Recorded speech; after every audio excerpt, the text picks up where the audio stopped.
Bible man po tayo.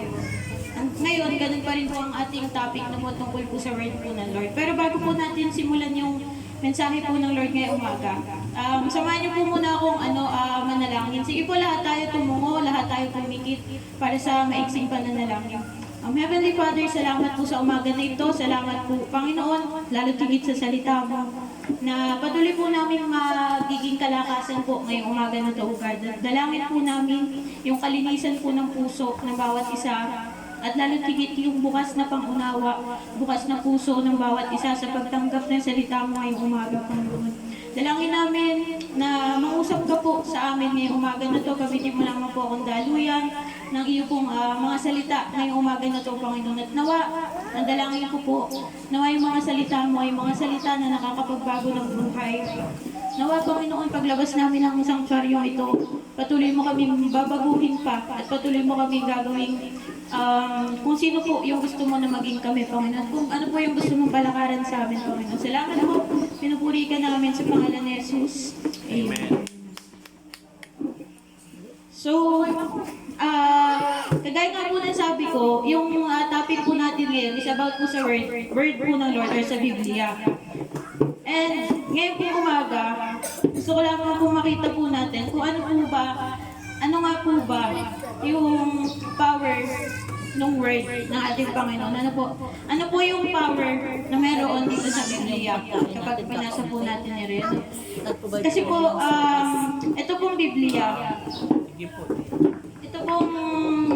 na to, masasabi natin na isa lamang siyang Bible, isa siyang libro, pero iba't iba yung book na nandito. May makikita ka dito na First Chronicle, Second Chronicle, Psalms, madami dito yung book. Nakabuo siya ng maraming book. And itong Bible, according sa research, meron siyang 40 different writers. Ano po? Yung Bible daw merong 40, isipin nyo kung gaano karaming tao yun, gaano kaiba-iba yung perspective nila, gaano kaiba-iba yung iniisip nila. No? Pero, iba't iba din kasi yung natutuwa ko, Pastor, kaya masabi ko, thanks God. Opo, iba-iba po. Kasi, iba-iba po talaga yung trabaho rin ng mga writers na nagsulat nito. Pero, ang iisa pong nangusap sa kanila ay yung Holy Spirit. Ano po, kaya makikita po natin, kahit iba-iba po yung writer nitong libro or nitong Bible natin, kahit iba-iba po yung author, pero nakikita po natin yung pagkakatugma-tugma. Ano po, wala po sa Old Testament, makikita po natin nagtutugma siya sa New Testament, di ba po? Kasi kahit iba-iba po yung writer, pero iisa po ang author nito. At yun po ang ating God po. Ano po? Si God yung author nitong Bible natin. Kaya, napakahalaga po na maunawaan natin na itong Biblia hindi siya basta libro lang. Hindi siya basta yung libro na makakakuha tayo ng information. Kasi sa school, madami din naman libro sa school. Di ba? Marami din naman po mga libro na makakapagbigay po sa atin ng information. For example, parang pag nagbasa tayo ng libro, parang may matututunan tayo. Pero itong Bible, hindi lang siya informational. Transformational siya. Pag sinabing transformational, pag binasa mo to, hindi ka mababago. Amen, no? amen, amen. Kaya, ayun po ang titulo natin ngayong umaga. May power to. Maniwala kayo sa Lord. May power tong Bible. Kaya, huwag niyo siyang hayaan na nandun lang sa itaas ng cabinet, nandun lang sa patungan ng katabi ng kama niyo, nandun lang siya, hindi niyo binabasa kasi may power siya, no? Kaya sabi sa basahin natin yung sinasabi sa 2 Timothy 3:16. Sabi dyan, all scripture is given by inspiration of God and is profitable for doctrine, for reproof, for correction, for instruction in righteousness. Sige, basahin po natin sa Tagalog. Lahat ng mga kasulatan na kinasihin ng Diyos ay mapapakinabangan din naman sa pagtuturo, sa pagsansala, sa pagsaway, sa ikatututo ng kasapiran. Amen. Ano po? Andiyan na po ay nakasulat. Lahat ng salita, lahat ng nandito sa Biblia kinasihan ng Diyos. No po? Amen. Kaya hindi natin ito dapat pagdudahan. Hindi natin ito dapat parang may doubt tayo na totoo kaya yun nakasulat doon. Wala na tayo dapat ganun kasi sabi doon, no, ang mga scripture daw na nakasulat dito, profitable. Pag sinabing profitable, mapapakinabangan. Ano po? And hindi lamang siya sa spiritual life mapapakinabangan, yung Biblia. Kasi sa secular life natin, magagamit din natin yung mga natututunan natin sa Biblia. Ano po kasi, kung tunay po tayong aral sa salita ng Lord, kapag meron dito mga nakasulat na alam natin na hindi nakakalugod sa Lord, pero ginagawa pa rin natin sa secular na buhay, hindi po yun, parang papakita po yun na hindi ka pa po talaga malalim pagdating po sa word na ating Panginoon. Ano po? Kaya, aminin na po natin to na minsan kaya tinatamad tayong basahin to kasi masakit. Totoo po. Masakit din. Masakit yung mga nakasulat. Kasi may mga nakasulat dito. Love your enemy. Love your enemy, di ba? Parang, enemy. Parang, paano ko mamahalin? Ikaaway ko nga. I mean, lumamana ako ng loob doon sa tao. Paano ko siya mamahalin? Pero sinasabi siya sa Biblia bakit hindi natin susundin? Di ba sabi nga po, ang Biblia, kapakipakinabang. So para saan yung kapakinabangan nito kung hindi natin ito isasabuhay? Yung mga nakasulat dito. Ano po? Kaya, mahirap man po itanggapin or i-digest yung mga word ng Lord na nasa sa Biblia. Pero once po na natuto po tayo na tanggapin ito ng totoo sa puso, once po na natuto po tayo na tanggapin to, tayo din po yung makikinabang. Ano po? Tayo po yung magkakameron ng mga bagay na akala natin noon hindi. Kasi di ba napag-aralan natin na nakaraan, akala natin noon marami na tayong alam. Akala natin noon kilala na natin si Jesus, si God. Pero nung nabasa natin yung Biblia, doon natin napagtanto na ang dami po pala natin hindi alam sa Panginoon. Ano? Kaya kung tatanungin ko ang bawat isa dito, alam ko, pag tinanong ko kayo kung anong pagkakakilala niyo sa Lord, alam ko may isasagot kayo. May isasagot ang bawat isa. Sa pagkakakilala natin sa Lord, meron yan. Ang Lord, mapagmahal. Ang Lord, mapagpatawad. Ang Lord, basta madaming karakteristik ang Lord na alam natin. Pero, kapag binasa natin itong Bible, maaalaman din natin na yung Lord natin, seloso. Pag binasa natin itong Bible, maalaman natin yung Lord natin galit sa kasalanan. Amen. Ano po? Kaya, itong Biblia, ito yung nagiging sa atin nagiging evidence ng pagmamahal sa atin ng Panginoon. Kasi paano kung hindi niya ito sinulat? Gano'n na lang paano kung hindi nagkameron ng Bible? Paano? Gano'n na lang kagulo ang mundo? Di ba po? Kasi may Bible na nga. Meron na nga mga patunay na totoo yung mga nandito sa Bible, pero ang gulo pa rin ang mundo. Paano pa po kaya kapag wala ito? Paano kapag wala yung tanglaw o yung liwanag na nanggagaling dito sa salita ng Lord? Kaya, ganun po ito kahalaga. Ganun po kahalaga ang Biblia. So po, ganun din kapakipakinabang. Kasi, for example, meron kang bigat na dinadala sa harapan ng Panginoon. Pero, mababasa mo dito sa Bible, kapag kunyari, mabigat loob mo, mababasa mo sa 1 Peter 5:7 na, cast all your anxieties on Him because He cares for you. So, yung bigat, mababaltan siya nagdaan kasi malalaman mo na, ay, si Lord pala andyan para sa akin. Ay, si Lord pala, ready siyang i-comfort ako. Ganyan. Kasi po, kung hindi natin bubuksan yung Biblia, wala tayong manual ng buhay. Kasi yun po yung turo na nakaraan na po. Biblia, yan yung manual ng buhay natin na kung saan dyan natin makikita yung mga dapat at hindi natin dapat gawin sa loob ng church at lalo tigit sa labas. No po? Kasi kapag nasa labas na, hindi naman tayo na yung magkakasama Iba na yung mukha na nakakita nyo Iba na yung mga nakakasama nyo. Hindi na si pastor, hindi na si sister lang yung kaharap natin. Ang kaharap na natin, mga unbeliever. Ano po, kaya napakalaga na yung word ng Lord, dinadigest talaga natin, no? Isinasabuhay, isinasapuso. Kasi po, ang Bible, sabi po dito sa aking notes, Bible is the wisest book in the world. Wisest book daw, pinakamatalino libro sa buong mundo. Kasi hindi nga lamang po ito basta makakakuha ka ng karunungan, kundi mababago nito yung buhay mo. Ano po mababago Amen, nito? amen. Yung pagkatao mo. Yung marami po marami po tayong mapagkukuhanan ng information. For example, sa cellphone, Google, mag-search ka lang dyan ng kunyari may schoolwork ka, mag-search ka lang sa Google, malalabas na dyan mga sagot sa quiz. May lalabas na dyan, reviewer mo sa exam, ganyan. Marami kang makukuhanan. Pero itong Bible, hindi lamang siya basta karunungan. Hindi lang karunungan yung malalaman natin dito. Malalaman natin dito yung katwiran na nanggagaling sa Lord. Hindi lang basta karunungan, kundi may tutuwid din yung landas na nilalakaran natin. Ano po kasi naliligaw tayo nung mga hindi pa natin nakakatagpo talaga, Lord. Naliligaw tayo at marami pa po na mga naliligaw dito sa paligid. No?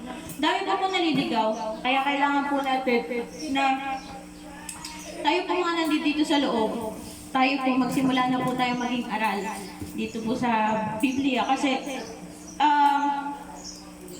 yung Biblia, hindi lamang ito natin masasabi na parang hindi lang natin to basta kailangan, kundi sobrang kailangan natin to sa araw-araw. Kasi dito mo makikita yung complete change sa sarili mo. Kasi kasi pag sinabing complete change, nabago na yung habits mo, nabago na yung attitudes mo, nabago na yung ugali mo na dati hindi ka marunong magpatawad. Pero ngayon, ikaw na yung nagpapakumbaba every time na mayroong hindi maganda nangyari.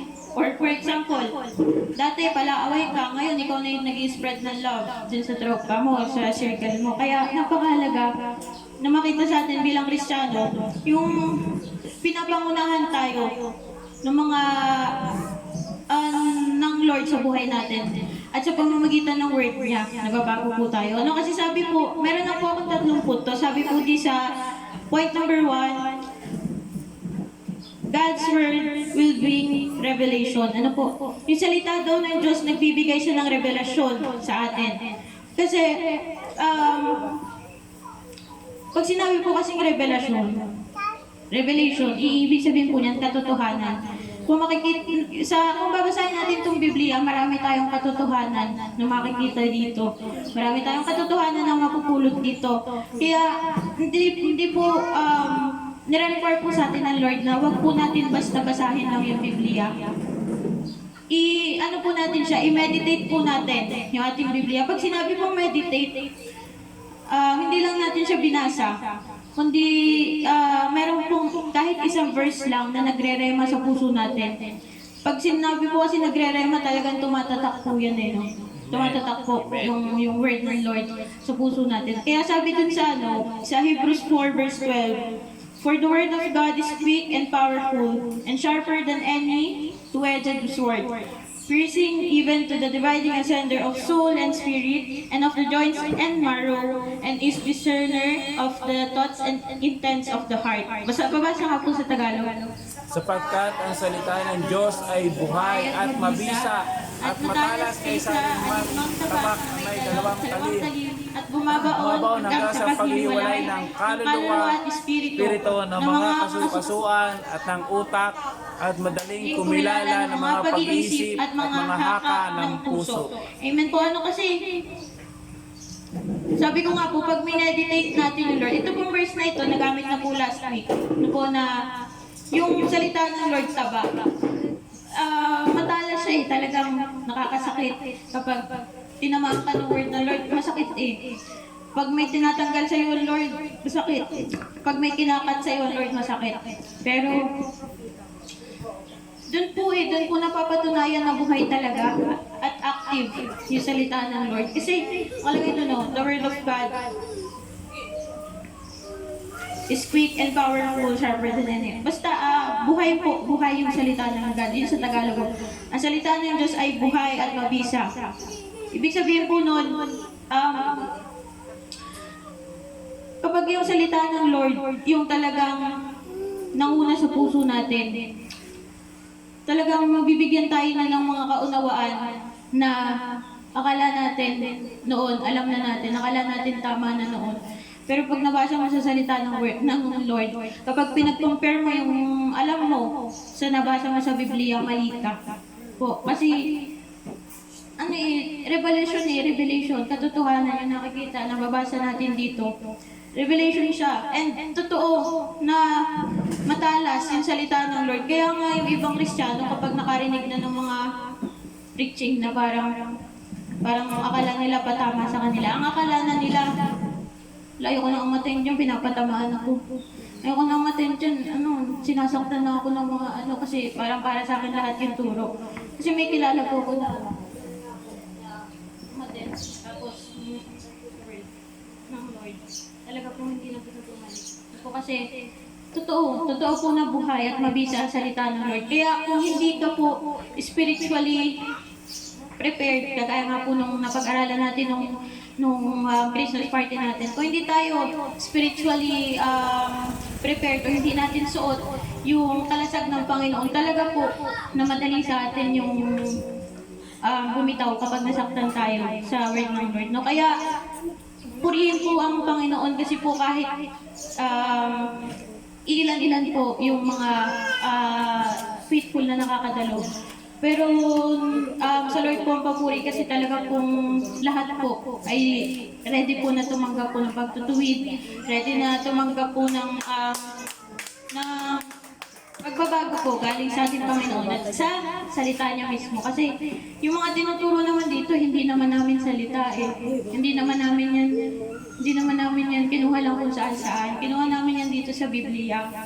And katotohanan siya kasi, kung hindi ka nasasaktan, ibig sabihin hindi totoo. Hindi nandito. Kaya kung nasasaktan ka, ibig sabihin nun, may impact talaga sa'yo yung katotohanan na naunawaan mo nung nakapakinig ka or nakabasa ka ng salita ng Diyos. Kasi sabi po sa James 1:22,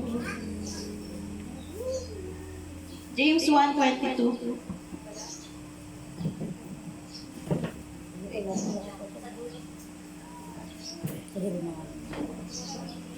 yeah.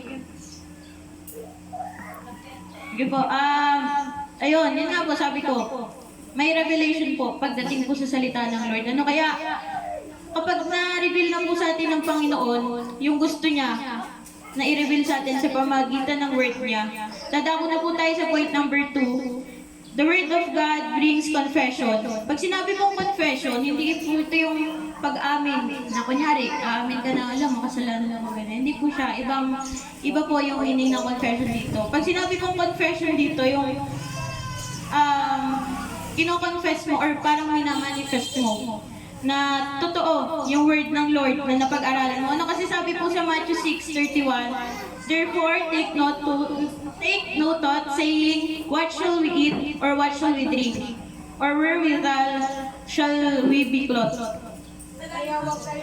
Kung kayo mga balisa na magsasabi, anong aming kakanin, aming inumin, o anong aming daramtin. Amen po. Kasi dyan po sa verse na yan, makikita, ano po mapapansin niyo sa verse na yan? Nagtatanong. Puro siya about sa question. Puro pagtatanong siya. Ano nga ba? Puro pag-iisip eh. Ano nga ba yung kakainin namin? Ano nga ba yung iinumin namin? Ano nga ba yung isusuot namin? Ito po, itong verse na to, aminin po natin, dumaan po tayo sa ganitong stage na puro tanong tayo sa isip natin. Ano kayo mangyayari bukas? O, mawawala ka pa kaya? Titigil pa kaya yung problema ko? Or bukas kaya magkakasama pa rin kami?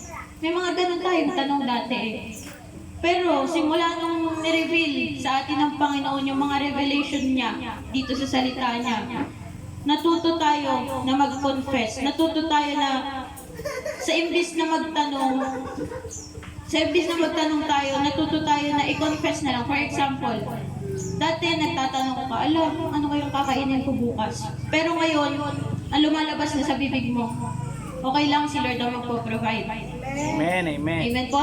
Kasi kapag na-reveal na sa'yo ng Lord yung katotohanan, talagang kahit ano pa, kahit ano pang tanong sa isip mo, malagi mong mabibigyan din niya ng sagot sa pamamagitan na rin ng Bible. Kaya, napakahalaga po, meron tayong natututunan, meron tayong nababasa na makakapagtuwid sa atin. Kasi, dati talaga napupuno tayo ng negativity sa katawan. Napupuno tayo ng pag-overthink. Napupuno tayo ng mga negative thoughts na bumabalot sa isip natin. Pero simula nung nakatagpo natin ang Lord sa pamamagitan ng salita niya, doon na tayo natuto na mag-confess. Doon na tayo natuto na talagang maniwala na si Lord ay buhay at yung salita niya ay buhay. Kaya kung nag-worry tayo ngayon, kung meron tayo ngayon na parang iniisip na negative sa isip natin, ngayon pa lang i-confess mo na. Wala pa, pero ipagpasalamat mo na sa Lord kasi may tugon naman yun eh. Yung wino-worry mo, may tugon naman dyan si Lord. Kailangan mo lang maniwala, kailangan mo lang mag-antay. Kailangan mo lang i-confess by faith na mangyayari yung pinapanalangan mo sa Panginoon. Kaya napakahalaga po nitong confessing pagdating po sa pananalangin. Kasi dito po makikita yung totoo ba yung faith natin sa Lord. Kasi kung meron po tayong ganito na nagko-confess tayo, kina-confess natin na Lord, hindi na kami mag-worry kasi ikaw naman yung bahala sa amin. Hindi mo naman kami papabayaan. Hindi mo naman kami iiwan. Kaya sa prayer natin, sa prayer life natin, mahalaga. At sa buhay natin, Kristiyano, mahalaga na lagi nating kino-confess yung katapatan ng Lord sa buhay natin. Lagi nating kino-confess kung gaano siya kumikilos sa buhay natin at kung gaano ka-powerful and gaano ka-active yung word ng Lord na nababasa natin at ina-apply natin. Ano po kasi, sabi sa Mark 11:23, Asan?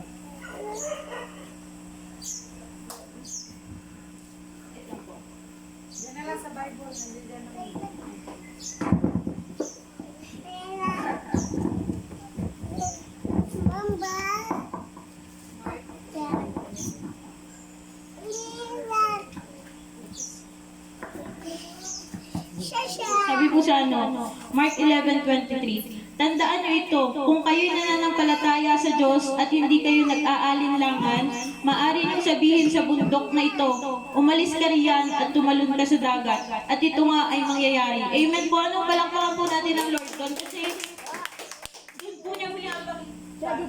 doon po niya pinapakita kung gaano po powerful yung word po niya. Sa buhay Kristiyano po natin, meron din naman tayong mga bundok, kagaya na sinasabi doon. Meron tayong mga bundok sa buhay natin na problema, alalahanin, ganyan. Pero, sabi doon, sa pamamagitan ng word ng Lord, kaya mo paalisin, kaya mo itapon yung bundok na yun sa dagat. Kaya mo labanan yung negative na nasa sayo. Kung napupuno ka na salita ng Diyos, kung isinasa puso mo yung salita ng Diyos, kahit ano pang bigat yung dumating sa'yo, ang masasabi mo na lang, God is my comforter. Amen, amen. Diba? Hindi ka na mag-iisip ng kung ano-ano. Hindi ka na, kaya nga po, sabi nga po nung mga pinag-aaralan namin, ang emosyon daw po ng tao talagang mabilis daw po yung maapektuhan ng kung ano nangyayari sa kanya. Pero bilang mga Kristiyano, ang isa po natin pinanghahawakan, mabilis man tayong madala ng emosyon, pero yung Panginoon natin, handayan na ibangon tayo, handayan na iahon tayo. Kung nalugmok man tayo, iahon tayo. Kasi, kapag sinabi ni Lord, gagawin naman niya yun. Kapag ipinangako niya yun dito sa Biblia, gagawin naman yan. Kasi siya yung Diyos na hindi lang siya basta nangangako. Hindi siya katulad ng pangako ng tao na maaaring masira, maaaring mawala, or maaaring hindi matupad. Pero yung sa Lord, never yan mga ngako na hindi niya tutuparin. Amen. Kaya kung nalaman mo or nabasa mo dito sa Biblia na si Jesus ang Lord at Savior ng buhay mo, dapat maniwala ka, dapat i-confess mo yun. na oo nga, si Lord, si Jesus nga, yung Lord and Savior ko. Si Jesus nga, yung Lord ng buhay ko, hindi ako yung Lord ng buhay ko. Kasi kung ikaw pa rin ang Lord ng buhay mo, parang, kasi sa tagal-tagal na nating nakikinig ng salita ng Lord, kung tayo pa rin yung nagiging Diyos ng buhay natin, kung tayo pa rin yung nasusunod sa buhay natin, talaga pong mahihirapan tayo sa pagsunod sa Diyos. Kung mahihirapan tayong dumalo ng gawain kasi yung bigat, ikaw lang ang nagdadala yung mag-isa. Ikaw lang yung mag-isa na nagbubuhat ng bigat. Hindi mo isinusurrender sa Lord, hindi mo isinusuko sa Lord ang buhay mo. Ay paano magagaan? Nasa iyo lahat. Paano ka nga makakapag-handle paano mo ma-handle yung blessings na ibibigay sa'yo ni Lord? Kung hawak-hawak mo pa rin, nakatikom pa rin yung kamay mo dahil hawak-hawak mo pa rin yung past na dapat binitawan mo na kasi tinanggap mo na nga si Lord bilang Lord and Savior ng buhay mo. Ano po kaya? Ito, napakalaki po niyang sa atin na dapat lagi tayong kino-confess natin yung mga natututunan natin. Hindi lang na natin siya basta natutunan, kundi dapat makikita sa atin na naniniwala tayo at kino-confess natin to, sinasabi natin to na meron tayong faith sa Lord at nakikita rin po yun sa buhay natin kasi sabi sa point number 3, the Word of God brings application. Pag sinabi pong application, hindi po ito sa cellphone. Hindi ba application sa cellphone? Application po siya, or pag-apply, pagsasabuhay, ng salita ng Lord. Kasi sabi po sa Philippians 4:9, those things which you have both learned and received, and heard and seen in me, do, and the God of peace shall be with you. Sa Tagalog po, pabasa. Ang mga bagay Na inyong natutunan at tinanggap at narinig at nakita sa akin, ang mga bagay na ito ang gawin ninyo. At ang Diyos na kapayapaan ay isa sa inyo. Amen po, amen. Kasi sabi doon, dito sa unang line tayo, those things which you have both learned and received. Dito po, tuwing Sunday, meron tayong mga natatanggap na salita ng Lord. Meron tayong mga natututunan na salita ng Lord. Meron tayong mga napapatunayan sa buhay natin na ang Diyos yung gumawa nun kasi naayon yun sa salita niya. Pero, sabi doon, do, and the God of peace shall be with you. Yung salitang do, dalawang letter, do, pero mahirap gawin. Kasi, sabi ko nga kanina, ang salita ng Diyos, masakit. Ang salita ng Diyos, tutuwid ka. Basta madami kang magbabasa sa salita ng Diyos na mahirap sundin, mahirap gawin. Pero sabi doon, and the God of peace shall be with you. Ano po? Amen. Kapag ginawa mo yung mga nakasulat dito sa Biblia, kapag sinunod mo yung mga nakasulat dito sa Biblia, ang sa iyo ay yung Diyos ng kapayapaan. Ano? Amen. Kasi for example, ito sa mga kabataan. Talaga po, ang challenge po sa mga kabataan talaga, aminin na po natin, pagdating po sa relationship, kahit pabitawan na yan ng leaders or na yung Lord, talagang, hindi mahal ko to hindi, ganito gusto ko to kahit bata pa, edad 12, 13, 14, pag tinanong mo may boyfriend ka, oo. Pag sinabi mo, sa tingin mo ba, will ng Lord na gano'n mo edad may boyfriend ka? Tapos ang sagot niya sa'yo, hindi po. Tapos pag sinabi mo naman sa kanya na, willing ka ba na elect mo siya? Sagot sa'yo, hindi po.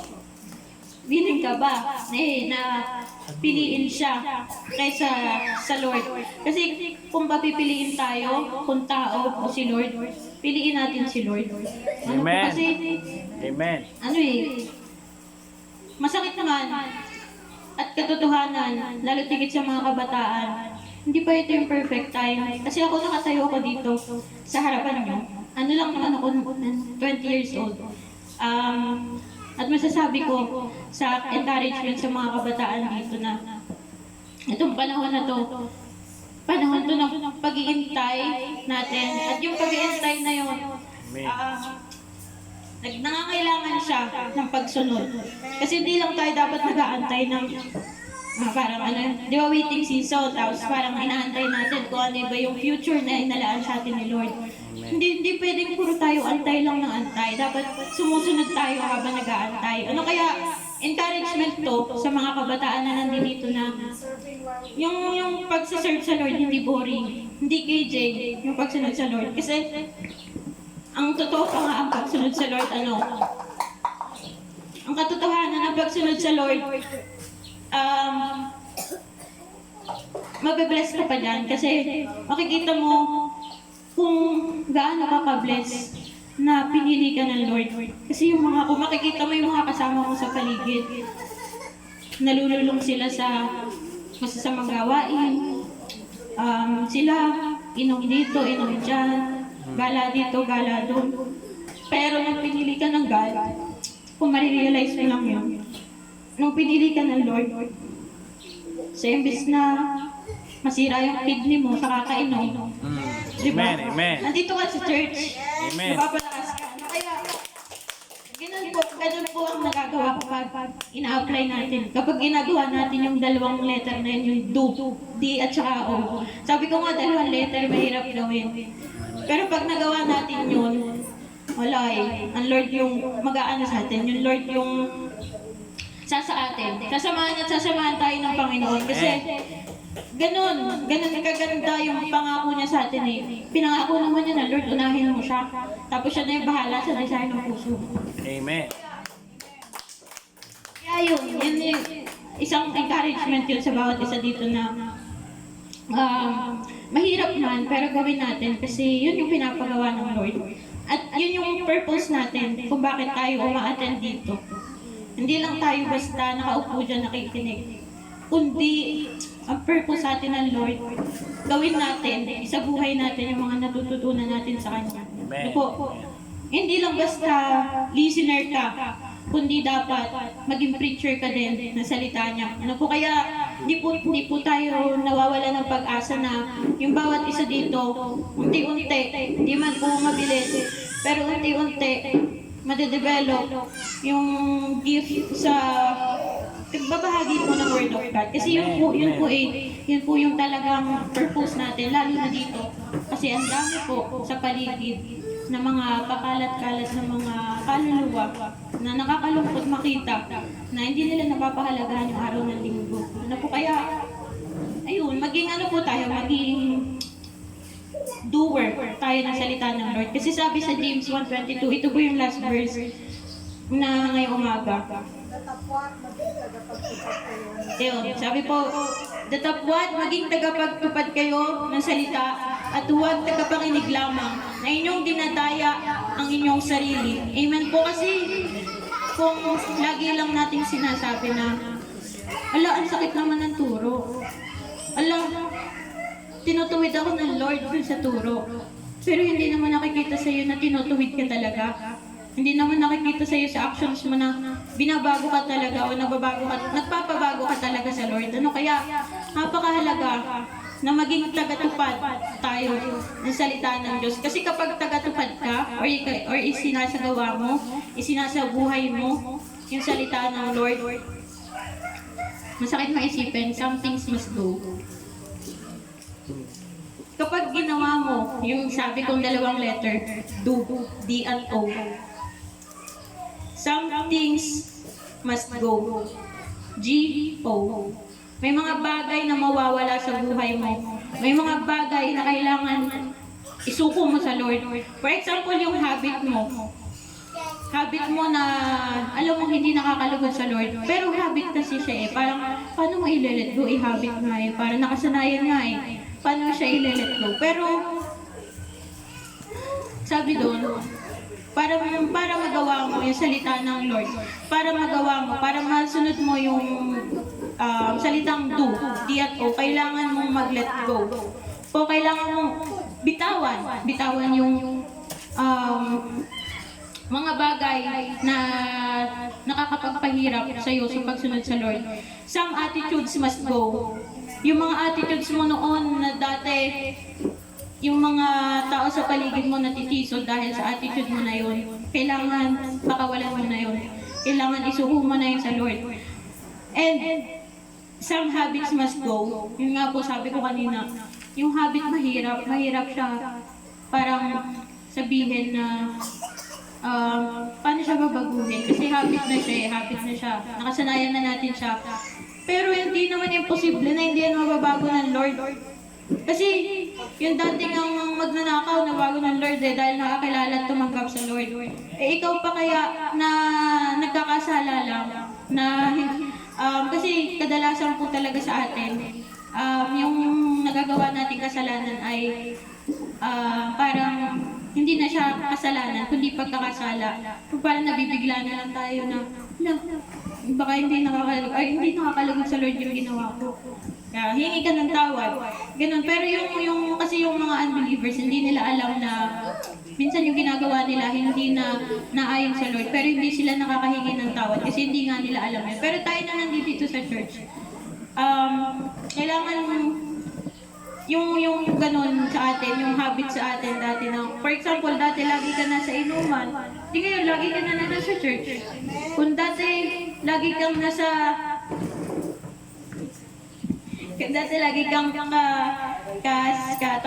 kaupuan dun sa mga nagsisismisan. Eh di ngayon, umupo ka dun sa upuan ng mga nagbabible study. Para matutunan ka. Di ba kasi sa imbis na buhay ng iba, yung pag-aralan mo na lang itong word ng Lord kasi mas marami kang matututunan. Kasi kung buhay ng iba yung pag-aaralan natin, may talagang maano lang tayo dyan, bakit gagayon yun? Parang mabubuo lang sa atin yung judgment na, love, ba't ganun yun? Puro tanong sa isip natin. Pero kapag yung salita ng Lord yung inaral natin, puro sagot yung makukuha natin. No? Kasi kung buhay ng tao yung pag-aaralan natin, puro tayo tanong na, ba't kaya nagkakaganon yun? Ano kaya nangyari doon? Ano kaya tumatakbo sa isip nun? Ba't ginawa niya yun? Pero pag yung salita ng Lord yung inaral mo, ipinisin na puso mo, sagot yung makukuha mo.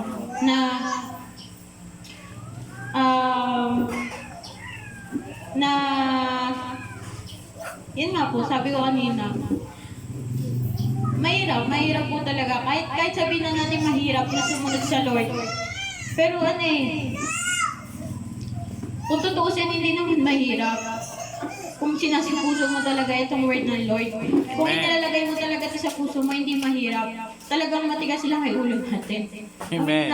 Matigas ang ulo natin pagdating sa word ng Lord. Tumatatak na sa puso natin pero yung isip natin nakikipaglaban. Parang, minsan lang naman ito yung tatakbo sa isip mo. Wala naman si pastor, minsan lang naman parang ganun, pero sinasabi sa Lord, kahit wala si pastor, wala si Sister Len, pero nakatingin sa'yo yung Lord. Amen. Kaya matakot tayo na gumawa kahit sa dilim pa yan, or kahit saan man, kung ano man yung gusto mong gawin. Matakot ka kasi si Lord nakatingin sa'yo. No? Amen. Hindi man tayo magkakasama lagi kasi tuwing Sunday ko lang naman kayo nakikita, yung iba dito. Hindi man po kayo nakikita araw-araw, pero nakikita kayo, tinutunghayan kayo, tinititigan kayo ng Lord. Nakafocus ko sa mga matutuwid, yung paningin ng Panginoon. Kaya, maging mag-persevere tayo na sumunod sa Lord. I-apply natin yung word na Lord. Kasi, kapag in-apply na natin yon, kapag nag-start na yung application, doon na rin po mag-i-start yung transformation. Amen. Kasi, sabi ko nga kanina, ang Biblia, transformational. Pero kahit gaano man siya ka-transformational, kung hindi mo siya isinasabuhay, wala rin. Kaya, para ma-transform ka, para mabago ka, para maituwid ka, hayaan mo yung salita ng Diyos yung mamuhay sa'yo. Hayaan mo si Lord yung maging Lord ng buhay mo. Hayaan mo si Lord yung maging sentro ng buhay mo, hindi yung Kasi ang utos ng Lord, love the Lord your God with all your heart, with all your mind, with all your soul. Di ba? Hindi naman sinabing half of your heart. Hindi mo sinabing mahalin mo si Lord, tapos mahalin mo din si, wala naman sinabing ganun si Lord. Sabi ni Lord, love the Lord your God with all your heart, with all your mind, with all your soul. So, ibig sabihin, ang hinihingi sa atin ngayon ng Diyos, yung buong pagmamahal natin sa Kanya. Amen. Kasi kapag buo yung pagmamahal natin sa Lord, hindi mahirap sumunod. Ako naman Amen. sabi sa inyo. Kapag totoo yung pagmamahal natin sa Panginoon, magiging natural na sa atin yung sumunod sa Kanya. No? Hindi na kailangan kang paalalahanan ng leaders mo na, ay Sunday na, attend ka. Wala na gano'n, hindi na kailangan pa yung kasi. Kung totoo nga na tunay na pinapatunayan mong mahal mo ang Diyos at isinasabuhay mo, may aplikasyon ka na sa salita niya, mababago na yung habit mo na dati tamad kang umattend. Ngayon sisibagin ka na kasi alam mo na ang matatanggap mo ay ito, yung mga balita ng Diyos na napakaganda, nagbabago po ng buhay. Ano po kaya, encouragement po to sa bawat isa na yung word na Lord, talaga pong powerful yan. Pero kahit gaano po ka-powerful to, kung matigas ang puso mo, kung pinapamagmatigas mo yung puso mo, wala rin pong magagawa yung power nito sa buhay mo. Kasi paano mo magagawa yung mga nakasulat dito kung binabasa mo lang siya, hindi mo siya binibigyan ng application.